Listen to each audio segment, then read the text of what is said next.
Nuestro Padre, nuestro Dios, gracias te damos por el gran privilegio de reunirnos aquí a la mitad de la tarde para estudiar tu palabra, para escuchar tu voz.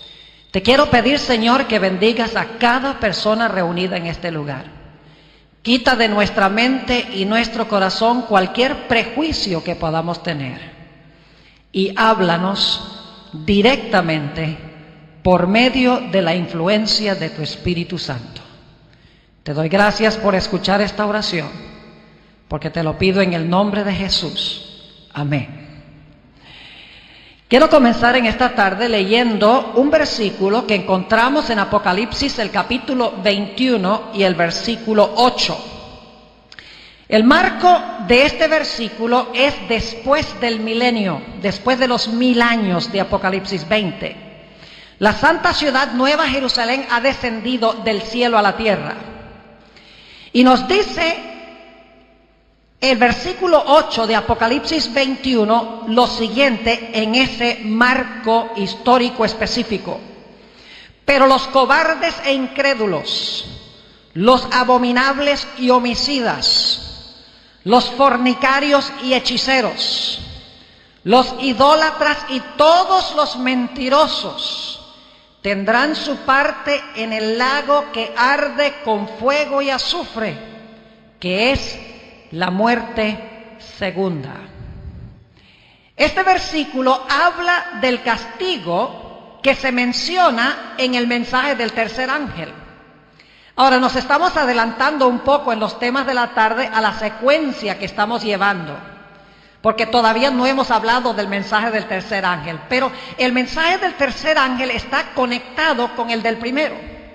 El primer ángel nos dice: teme a Dios, dale gloria a Dios, adora a Dios, para que cuando el castigo de Dios sea derramado sobre la tierra, en el mensaje del tercer ángel, tú no tengas que sufrir ese castigo que va a venir sobre, como dice aquí, los impenitentes, los abominables y homicidas, los fornicarios y hechiceros, los idólatras y todos los mentirosos. Dios no quiere que nosotros estemos en esa categoría. Así que Dios da el mensaje del primer ángel para que nosotros podamos huir de esas características. Pero Dios dice que si nosotros no aceptamos el mensaje del primer ángel, vamos a sufrir el castigo que se menciona en el mensaje del tercer ángel. Y ese castigo tiene que ver con el fuego y con el azufre que cae del cielo sobre los impenitentes. Ahora quisiera ir a Apocalipsis, el capítulo 6 y el versículo 17, un versículo muy importante. Los versículos anteriores hablan de la segunda venida de Jesús.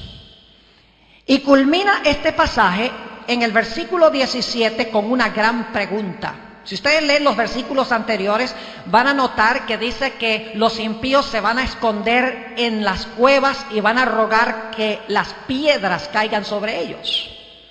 Cuando este pasaje termina describiendo el terror de aquellos que rechazaron a Jesús, de aquellos que rechazaron el mensaje del primer ángel y del segundo ángel, el pasaje termina con una pregunta. Porque el gran día de su ira ha llegado. ¿Y quién podrá sostenerse en pie? Es decir, cuando el Señor Jesucristo venga, ¿quién podrá estar en pie y decir: he aquí, este es nuestro Dios, le hemos esperado y Él nos salvará, más bien que esconderse en las cuevas y rogar que las piedras caigan sobre ellos? ¿Quiénes escaparán el castigo del fuego y azufre, de lo cual leímos al comienzo de nuestro estudio en esta tarde? La Biblia tiene una respuesta clara. Y para entenderla necesitamos regresar al primer libro de la Biblia, el libro de Génesis, el capítulo 13, y quiero leer el versículo 10. Vamos a hablar unos pocos minutos sobre dos ciudades y otras ciudades también circunvecinas que fueron destruidas por el fuego y el azufre de Dios ya en el desarrollo histórico. Es decir, el fuego y el azufre ya han caído una vez, según la Sagrada Escritura. Y lo que pasó con Sodoma y Gomorra nos va a ayudar a entender el castigo final que va a caer sobre los impenitentes. Génesis 13:10 describe la condición del valle del Jordán antes de que estas ciudades fueran destruidas por Dios. Dice en el versículo 10, y alzó Lot sus ojos y vio toda la llanura del Jordán, que toda ella era de riego, como el huerto de Jehová. El huerto de Jehová es el huerto del Edén. Dice, como el huerto de Jehová, como la tierra de Egipto en la dirección de Zoar, antes que destruyese Jehová a Sodoma y a Gomorra. Es decir, el valle del Jordán, a donde estaban las ciudades de Sodoma y Gomorra, era como un paraíso, era como el huerto del Edén, abundante, fértil, verde, hermoso, lleno de burbujeante vida. Pero la Biblia nos dice que los habitantes de ese lugar tan hermoso eran grandes pecadores delante de Dios. Allí mismo en Génesis 13 y el versículo 13 se describe la pecaminosidad de esas ciudades que estaban en abierta rebelión contra Dios. Dice en el versículo 13, mas los hombres de Sodoma eran malos y pecadores contra Jehová en gran manera. Hubiera sido suficiente decir que eran malos, pero fíjense cómo se intensifica la pecaminosidad, diciendo que eran malos y pecadores contra Jehová en gran manera. Y por lo tanto Dios mandó a 2 ángeles a Sodoma para darle a las ciudades un llamado final. Y es interesante, solamente menciono esto de paso, Dios no mandó solamente 2 ángeles, que fueron los que finalmente llegaron a Sodoma, sino que en realidad Dios mandó a Abraham 3 ángeles. Y no vamos a entrar en eso ahora, porque en realidad la historia de Génesis 19 prefigura los 3 ángeles de Apocalipsis que traen su mensaje final al mundo, como esos 3 ángeles trajeron su mensaje final a las ciudades de la llanura antes de la destrucción. Dios nunca destruye sin antes dar un mensaje de amonestación. Así que Dios mandó el mensaje de amonestación. Lo que hicieron los habitantes de Sodoma fue, y digo esto con reverencia, quisieron tener relaciones sexuales con los ángeles, según Génesis el capítulo 19. Tan depravados estaban los habitantes de esa ciudad y de las ciudades circunvecinas. Y por lo tanto, después de Dios impartir el mensaje, cayó sobre las ciudades la destrucción de Dios. Y quiero leer esa destrucción en Génesis 19 y el versículo 24, y luego quiero leer el versículo 28. Génesis 19 y el versículo 24. Fíjense la terminología. Entonces Jehová hizo llover sobre Sodoma y sobre Gomorra azufre y fuego. La misma expresión que leímos en Apocalipsis 21:8. Dice nuevamente, azufre y fuego de parte de Jehová desde los cielos. Y el versículo 28 dice, luego Abraham mira hacia Sodoma y Gomorra después que están incendiadas, y dice en el versículo 28, y miró hacia Sodoma y Gomorra y hacia toda la tierra de aquella llanura miró, y he aquí que el humo subía de la tierra como el humo de un horno. ¡Qué destrucción tan impresionante! Fuego y azufre del cielo. Y dice que el humo subía como el humo de un horno. Yo he tenido el privilegio de visitar la región del Mar Muerto 2 veces. Una vez cuando estuve en Israel y la otra vez cuando estuve en Jordania. Cuando uno ve esa llanura, no se parece nada a la descripción que leímos en Génesis 13:10. En realidad es una región árida, con la excepción de la franjita por donde corre el río Jordán, que está verde. Todo lo demás está seco. La región alrededor del Mar Muerto le cabe muy bien el nombre, está muerto. No hay aves, no hay peces, no hay microorganismos, no hay vegetación. Es más, el Mar Muerto está más por debajo del nivel del mar que cualquier otro local en el planeta Tierra.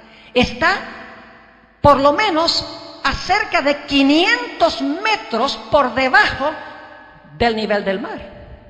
Lo cual significa que el fuego que Dios llovió sobre ese lugar fue tan poderoso que hizo una gigantesca caverna en ese valle, que hace que el valle ahora esté 500 metros aproximadamente debajo del nivel del mar. ¿Cuán potente fue ese fuego y ese azufre? Fue tan potente que según la Sagrada Escritura, en Judas, que es el librito que se encuentra inmediatamente antes del libro de Apocalipsis, Judas 7 nos dice que las ciudades fueron destruidas con fuego eterno. Quiero leer el versículo. Dice, como Sodoma y Gomorra y las ciudades vecinas, las cuales de la misma manera que aquellos, habiendo fornicado e ido en pos de vicios contra naturaleza, fueron puestas, por ejemplo, sufriendo el castigo del fuego eterno. Fíjense que la Biblia dice que el fuego que destruyó a Sodoma y Gomorra fue fuego eterno. El fuego y el azufre lo describe Judas 7 como fuego eterno. Y sin embargo ahora tenemos un problema, porque en 2 de Pedro, el capítulo 2 y el versículo 6, encontramos las siguientes palabras. 2 de Pedro, el capítulo 2 y el versículo 6. Hablando de las mismas ciudades de Sodoma y Gomorra, y si condenó por destrucción a las ciudades de Sodoma y de Gomorra, reduciéndolas a ceniza y poniéndolas de ejemplo a los que habían de vivir impíamente. Dice que las ciudades de Sodoma y Gomorra fueron reducidas a ceniza y sin embargo fueron quemadas con fuego eterno. Ahora, ¿cómo entendemos nosotros esto? ¿Cuántos de ustedes alguna vez han tratado de quemar cenizas? ¿Cuántos han ido al supermercado para comprar cenizas como combustible? Dice, pastor, nadie puede quemar cenizas porque todo lo que hay para quemar ya se consumió. Y así es. ¿Cómo es que Sodoma y Gomorra fueron destruidas con fuego eterno, como leímos, y sin embargo fueron reducidas a cenizas? Es decir, se apagaron. Aparentemente el fuego se apagó. Ahora déjenme decirles que la interpretación tradicional de la Iglesia Adventista, y esta es una institución adventista, sé que muchos de ustedes no son, pero doy gloria a Dios de que la mayoría de los alumnos de esta institución aman a Dios, han encomendado sus vidas a Dios. No todos vemos todas las cosas por igual, crecemos en nuestro conocimiento. El propósito de la institución no es convertir a todas las personas que vienen acá, sino dar una formación religiosa que nos lleve a pensar y a reflexionar sobre nuestras presuposiciones y nuestras creencias para que podamos refinarlas y para que podamos arreglar lo que sea necesario arreglar, porque ninguno de nosotros nacemos sabiendo todo ni crecemos sabiendo todo. En el transcurso del tiempo tenemos que ajustar lo que creemos. A mí me ha tocado muchas veces, aún en los últimos años, pensaba que entendía un concepto bíblico y me ha tocado ajustar mi comprensión de ese tópico porque me he dado cuenta que mi conocimiento anterior era parcial, que no era completo. Todos los días crecemos en nuestro conocimiento. ¿Cómo entendemos que las ciudades fueron destruidas con fuego eterno y sin embargo fueron reducidas a ceniza? La interpretación tradicional de la Iglesia Adventista, que dicho sea de paso es una buena interpretación, pero creo yo que es incompleta, es que el fuego que destruyó a Sodoma y Gomorra fue eterno en el sentido de que produjo resultados eternos. Es decir, el fuego que destruyó a Sodoma y Gomorra destruyó para siempre a esas ciudades, porque las ciudades fueron destruidas y nunca más se van a edificar. Es decir, el fuego produjo resultados eternos. Fue fuego eterno en el sentido de que redujo a ruinas las ciudades para siempre. Ahora, esa explicación es buena, pero es incompleta.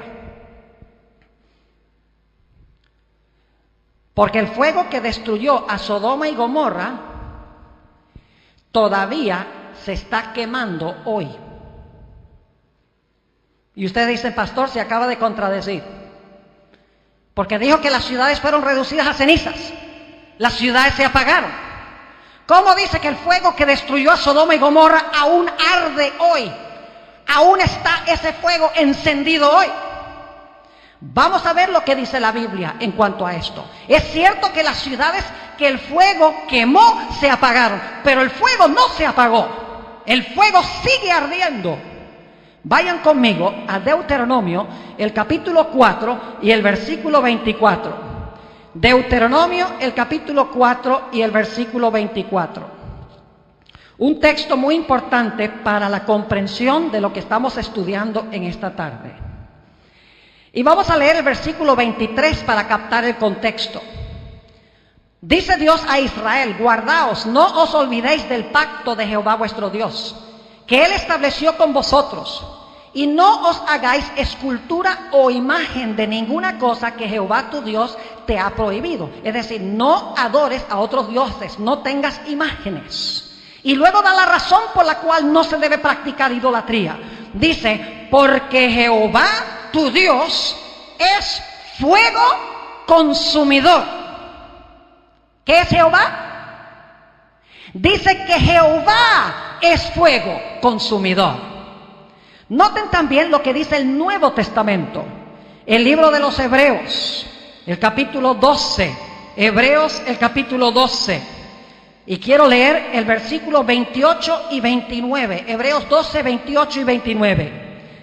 Dice: así que, recibiendo nosotros un reino inconmovible, tengamos gratitud, y mediante ella sirvamos a Dios, escuchen bien, sirvamos a Dios agradándole con temor y reverencia. Anoche leímos ese texto. Debemos servir a Dios con temor y con reverencia. ¿Por qué razón?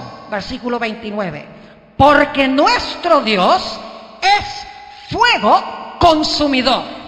Es decir, el fuego consumidor es Dios.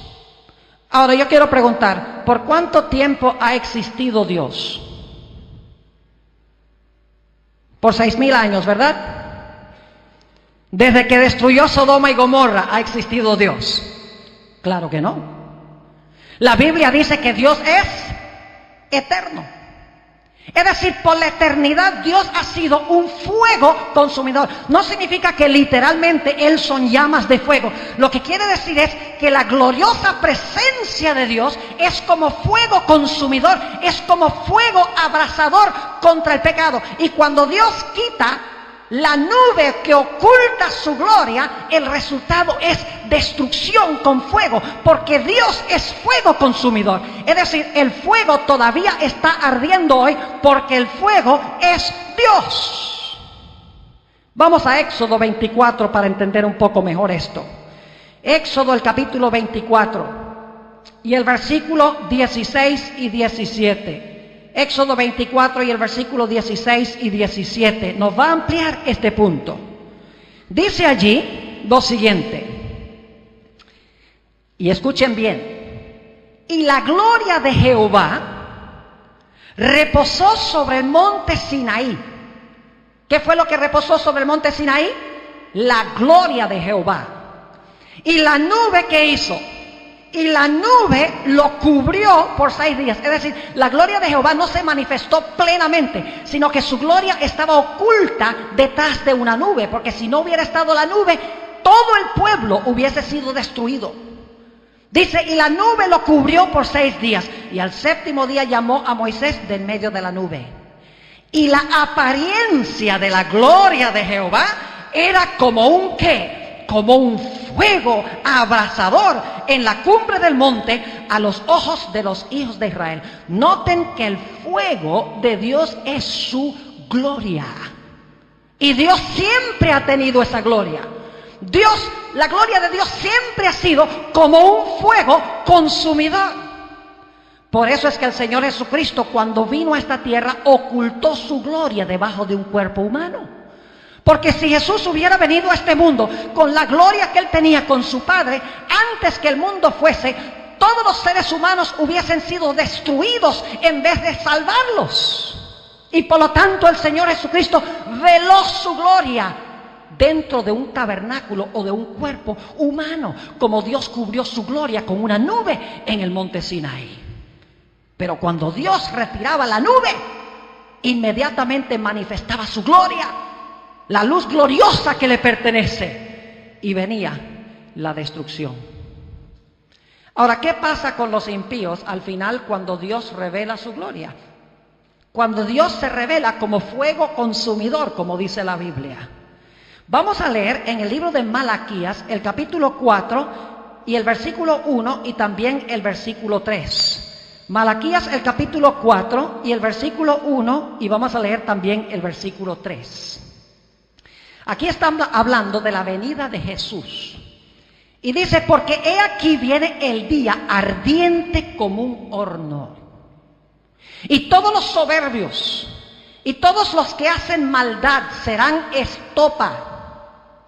Aquel día que vendrá los abrazará, ha dicho Jehová de los ejércitos, y no les dejará ni raíz ni rama. Es decir, no va a quedar nada. La raíz es Satanás y las ramas son los que han escogido a Satanás. Es como Jesús dijo, yo soy la vid, vosotros los pámpanos. Jesús tiene el aspecto de la vid y sus seguidores son los pámpanos. Pues Satanás es la raíz y sus seguidores son las ramas. Y dice aquí que cuando venga ese día, como ardiente como un horno, dice que no va a dejar de los impíos ni raíz ni rama. Es más, el versículo 3 de ese mismo capítulo dice, hollaréis a los malos, los cuales serán ceniza bajo las plantas de vuestros pies. Es decir, los impíos serán reducidos a cenizas por el fuego abrasador, al igual que los habitantes de Sodoma y de Gomorra fueron reducidos a cenizas también por el fuego y el azufre de la gloria de Dios, cuando Dios retiró la nube, por así decirlo, que lo cubría, y reveló su gloria a las ciudades de Sodoma y Gomorra, y fueron destruidas. La Biblia también nos habla en cuanto al destino de Satanás. Leímos aquí en Malaquías 4 que la raíz y las ramas serían destruidas, serían reducidas a cenizas. Pero hay otro texto que habla más específicamente de Satanás. Es una profecía en cuanto al inicio del mal en el cielo, con un personaje que se llamaba Lucifer. En Ezequiel el capítulo 28 y el versículo 18 y 19 encontramos una descripción de la destrucción final de Satanás. Dice allí en el versículo 18, hablando de este ser, con la multitud de tus maldades y con la iniquidad de tus contrataciones profanaste tu santuario. Yo pues saqué fuego de en medio de ti, el cual te consumió, y te puse en ceniza sobre la tierra a los ojos de todos los que te miraran. Fíjense, reducido este personaje Lucifer, que pecó contra Dios, a ceniza. Sigue diciendo en el versículo 19, todos los que te conocieron de entre los pueblos se maravillarán sobre ti. Espanto serás y para siempre dejarás de ser. Cenizas. Para siempre dejará de ser. El fuego abrasador a los impíos los reduce a la inexistencia, a la nada, según dicen estos textos. Vayamos a Isaías, el capítulo 33, y quiero leer los versículos 12 y 13. Isaías, el capítulo 33, y los versículos 12 y 13. Está hablando aquí de la destrucción de los impíos. Y fíjense lo que dice la Sagrada Escritura. Y los pueblos serán como cal quemada. Como espinos cortados serán quemados con fuego. Oíd los que estáis lejos, lo que he hecho, y vosotros los que estáis cerca, conoced mi poder. Los pecadores se asombraron en Sión, espanto sobrecogió a los hipócritas. Dice aquí que los impíos serán como cal quemada, como espinas quemadas, serán reducidos, en otras palabras, a cenizas. Ahora les voy a decir algo que va a ser probablemente sorpresivo para la mayoría de los que están aquí, incluyendo los adventistas. Escuchen bien. La mayoría de las iglesias cristianas hoy en día enseñan que los impíos van a terminar en el infierno y se van a quemar y a quemar y a quemar por los siglos sin fin en las llamas del infierno. Pero ¿saben lo que enseña la Biblia? La Biblia enseña que son los justos los que van a vivir en las llamas del fuego para siempre. ¿Qué? ¿Es esta nueva luz? ¿Será esta una herejía? Que los que van a vivir en medio de las llamas para siempre serán los justos y no los malos.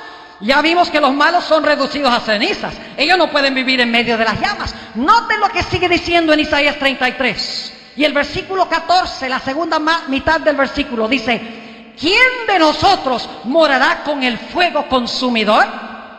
¿Quién de nosotros habitará con las llamas eternas? Seguid la paz con todos y la santidad sin de violencias. El que sacude sus manos para no recibir cohecho, el que tapa sus oídos por no oír propuestas sanguinarias, el que cierra sus ojos para no ver cosa mala. ¿Quiénes son esos? ¿Los justos o los injustos? Los justos. ¿Quiénes son los que van a habitar, según este texto, con el fuego consumidor? ¿Quién de nosotros habitará con las llamas eternas? No son los impíos, sino los justos, porque las llamas reducirán a los impíos a cenizas, pero los justos tendrán un carácter a prueba de fuego y podrán habitar en la presencia gloriosa de Dios para siempre, a pesar de que Dios es fuego consumidor. Sigue diciendo en el versículo 17: tus ojos verán al Rey en su hermosura. Ese Rey es Jesús. Tus ojos verán al Rey en su hermosura. Verán la tierra que está lejos. La tierra que está lejos es el cielo. El Rey es Jesús. Dice que verán los hijos de Dios que habitarán con las llamas eternas en medio del fuego consumidor, en la presencia gloriosa de Dios. Dice que verán al Rey en su hermosura. Verán la tierra que está lejos. Los impíos no pueden habitar en la presencia de un Dios santo. La gloria de Dios los consumiría en un instante. Por esa razón, ahora Dios nos ha dado el mensaje del primer ángel para que se consuma en nuestra vida el pecado, para que desarrollemos un carácter a semejanza del carácter de Jesús, para que cuando Jesús venga nosotros reflejemos el carácter de Cristo, de tal manera que la gloria de Dios que destruye el pecado no nos destruya a nosotros, porque de antemano el pecado ha sido consumido en nuestra vida por el Espíritu de Dios.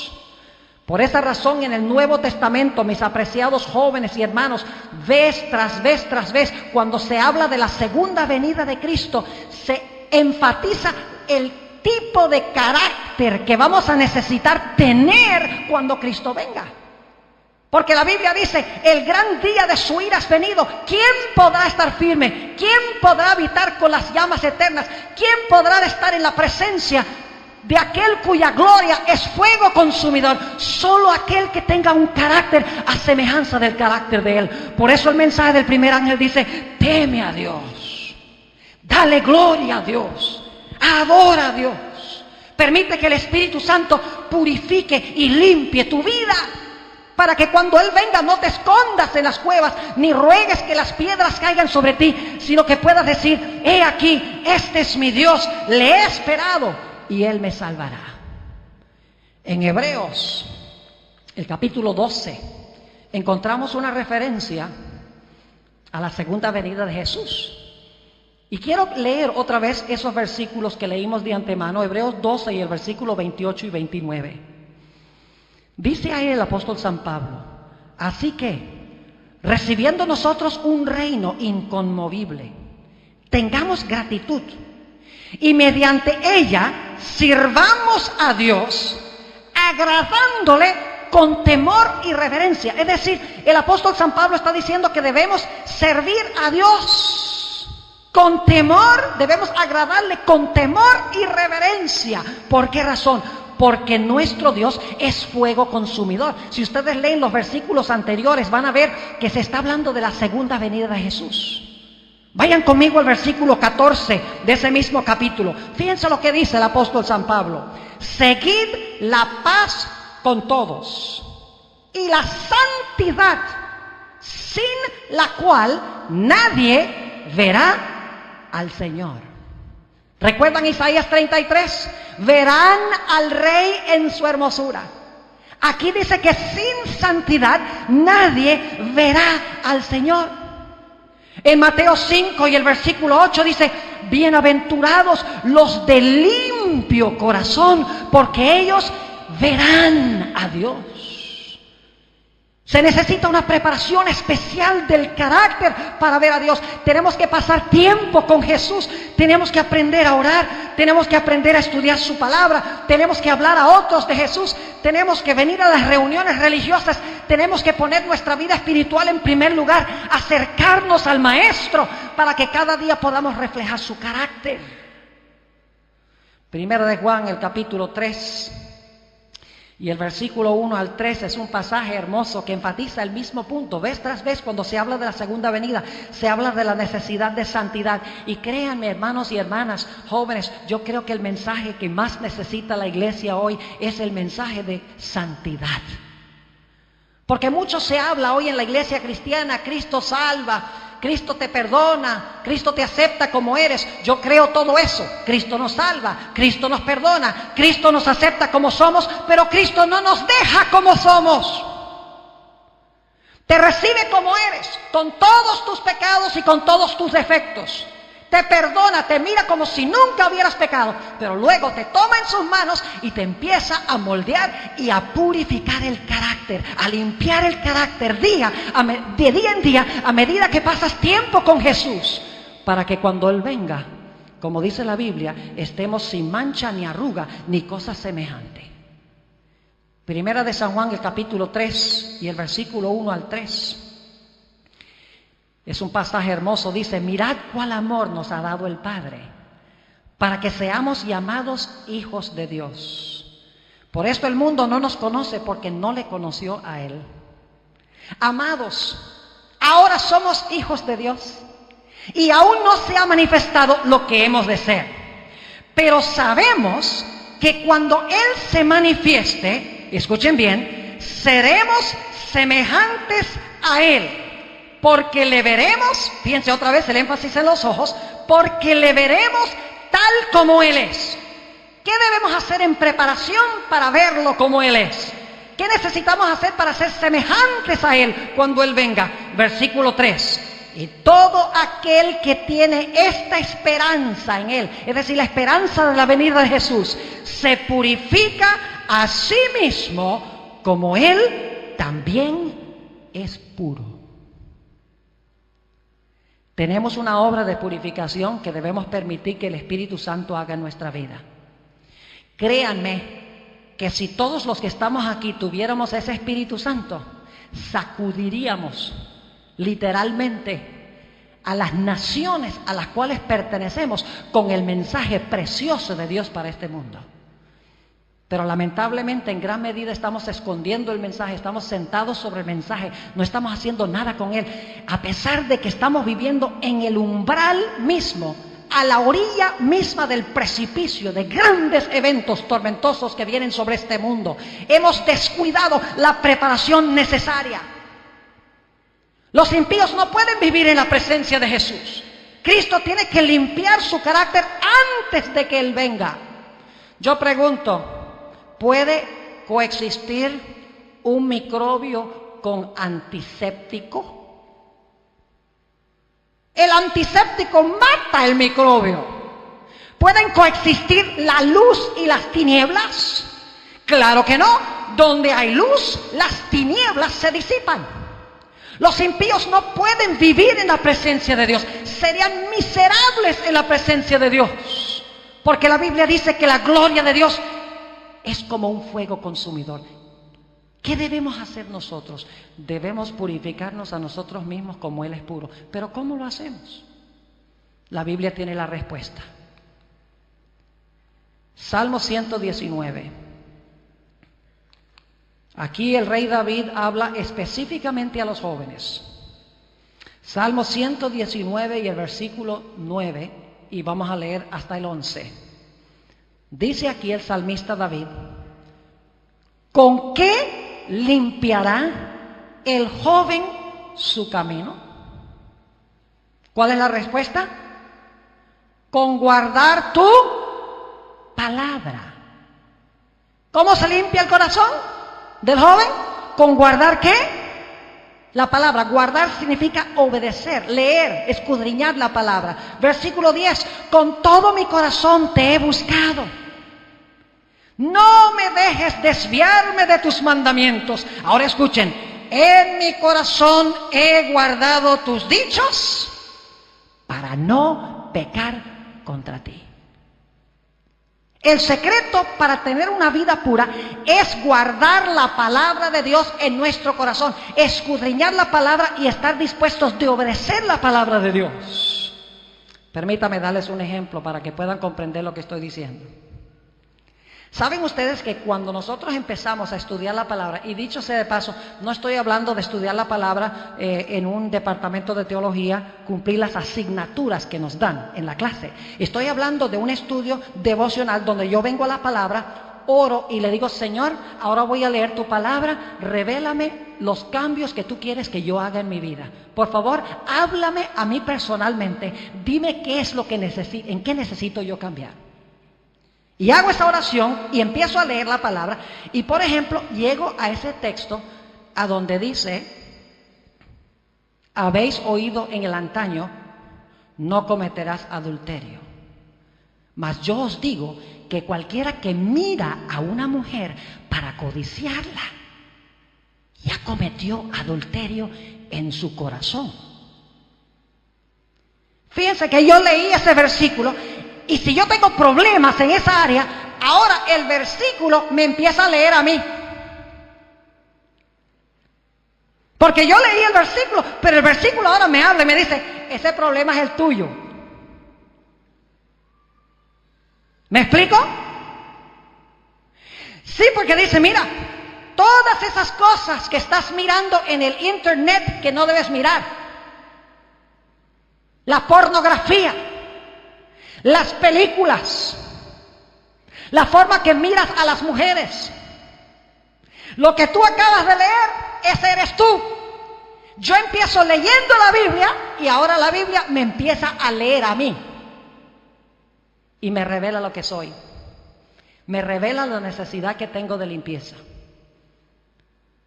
Y si yo oro al Señor y le pido al Señor que con su poder, el poder de su Espíritu Santo, me limpie y me lave eso en mi vida, Él va a cumplir su promesa y me va a dar el poder del Espíritu Santo para expulsar ese pecado de mi ser.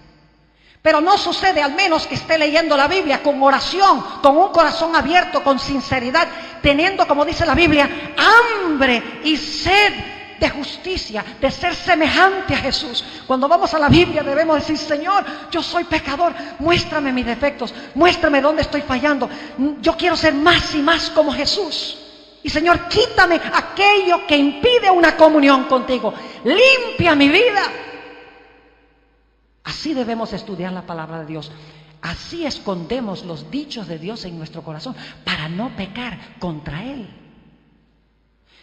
El libro de los Efesios, el capítulo 5, nuestro penúltimo texto de esta tarde. Efesios, el capítulo 5 y el versículo 25. Un pasaje bien conocido nos dice: maridos, amad a vuestras mujeres, así como Cristo amó a la iglesia y se entregó a sí mismo por ella. Escuchen bien, se entregó por ella no solamente para perdonarla, sino que dice para santificarla, habiéndola purificado en el lavamiento del agua por la palabra, a fin de presentársela a sí mismo una iglesia gloriosa, que no tuviese mancha, ni arruga, ni cosa semejante, sino que fuese santa y sin mancha. Así serán aquellos que reciben el mensaje del primer ángel. Van a temer a Dios, le van a dar gloria, le van a rendir adoración, van a guardar su ley, porque aman a Dios. Y así cuando Cristo venga, van a poder habitar para siempre en la presencia de un Dios santo, quien es fuego consumidor. Habitarán con las llamas eternas, por así decirlo, y podrán disfrutar de plena comunión con el Maestro por los siglos de la eternidad. Uno de mis textos favoritos es 2 de Corintios 3 y el versículo 18. Lo leímos esta mañana, la mayoría probablemente no estuvieron, así que voy a leerlo de nuevo. 2 de Corintios, el capítulo 3 y el versículo 18 nos da el secreto de la victoria sobre el pecado. A veces tratamos de ganar la victoria sobre el pecado luchando contra el pecado. Y hacemos listas. Ay, me fue mal con el pecado hoy. Y luchamos contra el pecado. La solución para vencer el pecado no está en luchar contra el pecado, sino mirar al Salvador. Porque mirando a Jesús somos transformados. Mirando a Jesús en su palabra, nuestro carácter es santificado y purificado para poder habitar en la presencia de un Dios santo. Dice allí, en 2 de Corintios, el capítulo 3 y el versículo 18, las siguientes palabras: por tanto nosotros todos, mirando a cara descubierta como en un espejo la gloria del Señor. Mire, estamos mirando la gloria del Señor.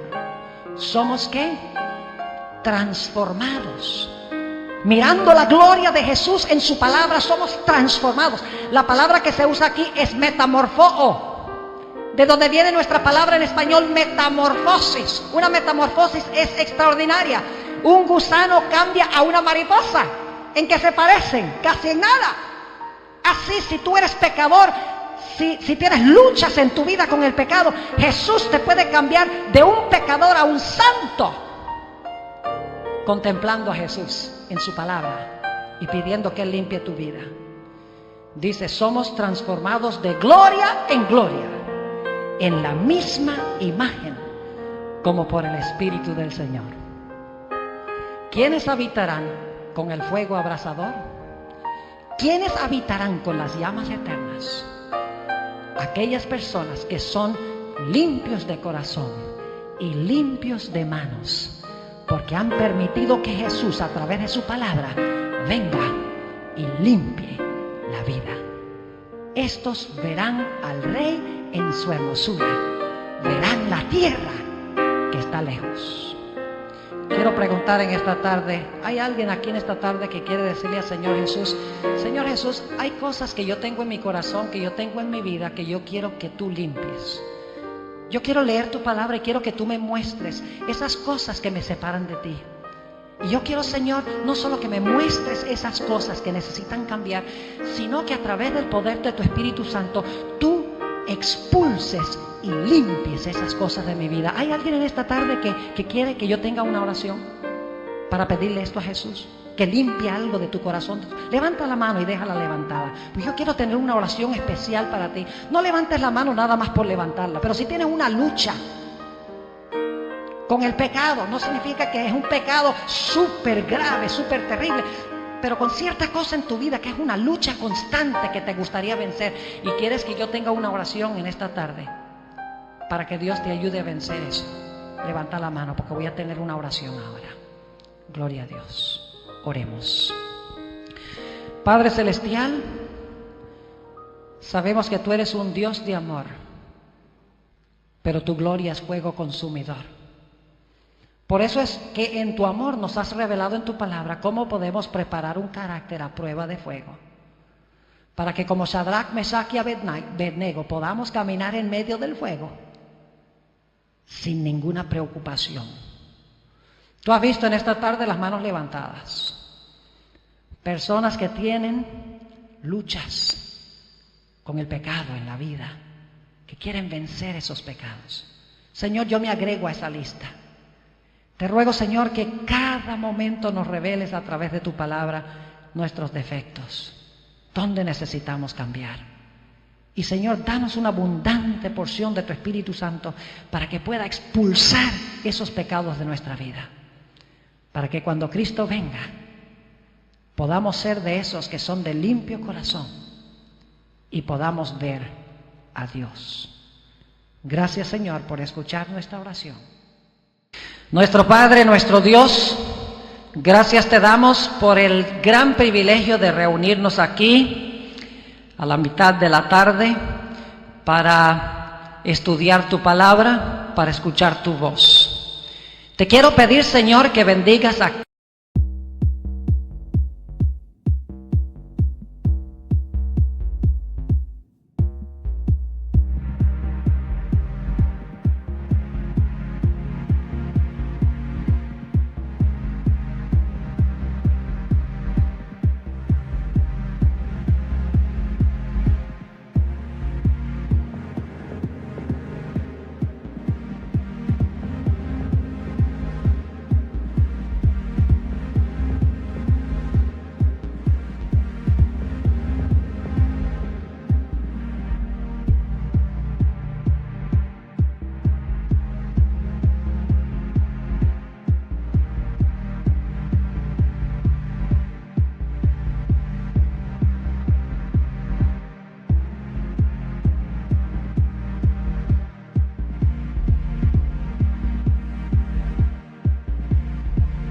cada persona reunida en este lugar.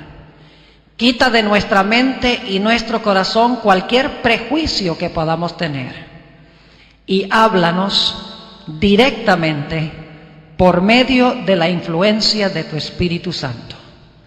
Te doy gracias por escuchar esta oración, porque te lo pido en el nombre de Jesús. Amén. Quiero comenzar en esta tarde leyendo un versículo que encontramos en Apocalipsis, el capítulo 21 y el versículo 8. El marco de este versículo es después del milenio, después de los 1000 años de Apocalipsis 20. La santa ciudad Nueva Jerusalén ha descendido del cielo a la tierra. Y nos dice el versículo 8 de Apocalipsis 21 lo siguiente en ese marco histórico específico. Pero los cobardes e incrédulos, los abominables y homicidas, los fornicarios y hechiceros, los idólatras y todos los mentirosos tendrán su parte en el lago que arde con fuego y azufre, que es la muerte segunda. Este versículo habla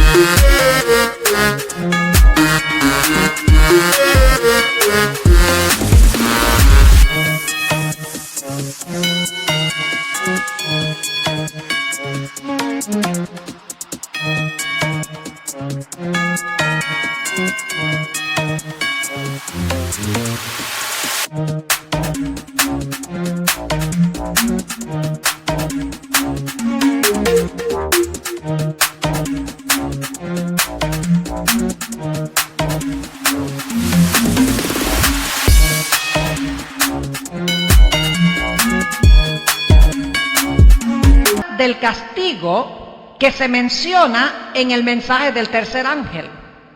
Ahora nos estamos adelantando un poco en los temas de la tarde a la secuencia que estamos llevando, porque todavía no hemos hablado del mensaje del tercer ángel, pero el mensaje del tercer ángel está conectado con el del primero.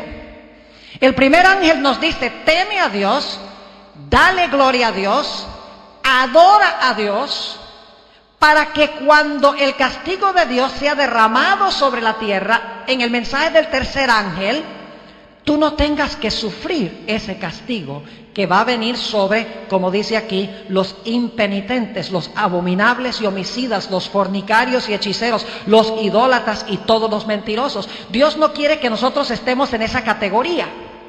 Así que Dios da el mensaje del primer ángel para que nosotros podamos huir de esas características. Pero Dios dice que